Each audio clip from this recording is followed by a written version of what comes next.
தமிழ்நாடு விவசாயிகள் சங்கம், தமிழ்நாடு விவசாயிகள் சங்கம், தமிழக அரசு, தமிழக அரசு, விவசாயிகளின் வாழ்க்கையில் பாரபட்சம் காட்டாது. தள்ளுபடி செய், தள்ளுபடி செய்.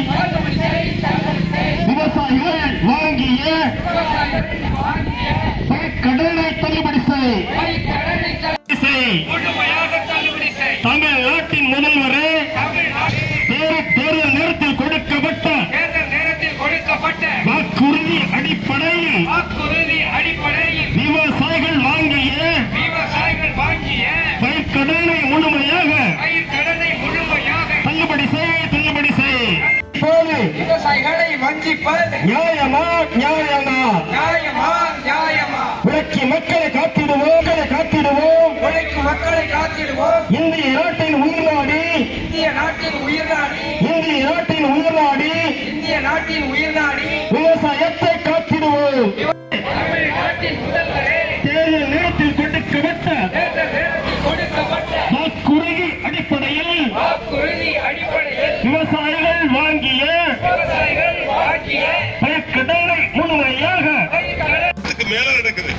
ரெண்டு இடதுசாரி அணிகள் சார்பாக, இடதுசாரி அணியுடைய கூட்டமைப்பின் சார்பாக, இடதுசாரி அணியுடைய விவசாயிகள் சங்கங்களின் சார்பாக இந்த போராட்டம் என்பது நடந்து கொண்டிருக்கிறது. கடுமையான வெயிலை பார்க்காமல் இந்த பகுதி விவசாயிகள் பலன் பெற வேண்டும் என்ற நோக்கத்தோடு அந்த போராட்டம் என்பது நடைபெற்றுக் கொண்டிருக்கிறது. அந்த வகையில் ஜோசப் விஜய் அவர்கள் தள்ளுபடியை அறிவிப்பார்கள், விவசாயிகளுடைய வயிற்றிலே பாலை வார்ப்பார்கள் என்ற நம்பிக்கையோடு நாங்கள் நடத்துவதாக அறிவிக்கப்பட்டது. அதற்கு 2 நாளுக்கு முன்னால் 24/5/26 அன்று மாண்புமிகு தமிழக முதல்வர் இந்த கடன் தள்ளுபடியில் உத்தரவை பிறப்பிக்கிறார். நாங்கள் கூட மிகப்பெரிய மகிழ்ச்சி ஏற்பட்ட அந்த கடன் தள்ளுபடியை நாங்கள் பார்த்தோம். என்ன தள்ளுபடி என்று அவர் என்ன சொல்கிறார் என்றால், இதுவரை நிலத்தின் அடிப்படையில் தான் இந்தியா முழுவதும் எல்லா மாநில அரசாங்கங்களும் கடன் தள்ளுபடி அறிவித்திருக்கிறது. சிறு குறு விவசாயி, இதர விவசாயி என்றெல்லாம் சொல்லுவார்கள். ஆனால் இன்றைக்கு விஜய் அவர்கள் அறிவித்தது பணத்தின் அடிப்படையிலே தள்ளுபடி. இதுவரை இல்லாத ஒரு புதிய படிப்பினை இது. அதாவது இத்தனை ரூபாய்க்கு மேலே 10,000 ரூபாய்க்கு கடன் வாங்கியிருந்தால் 10,000 தள்ளுபடி, 20,000 தள்ளுபடி அறிவித்திருந்தால் 10,000 தள்ளுபடி, 30,000 கடன் வாங்கியிருந்தால் 15,000 தள்ளுபடி. இப்படி பணத்தின் அடிப்படையிலே தள்ளுபடி போடுவார்கள் அல்லவா கடைகளிலே. 5 ரூபாய் பொருள் 2 ரூபாய்க்கு, 100 ரூபாய் பொருள் 50 ரூபாய்க்கு என்று தள்ளுபடி போடுவது போல நமது முதலமைச்சர் இந்த கடன் தள்ளுபடியை அறிவித்தார்.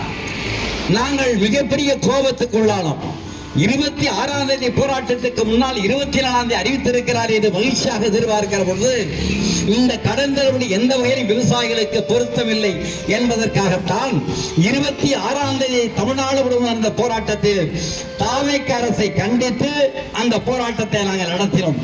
நாங்கள் கூறியது, நீங்கள் தேர்தல்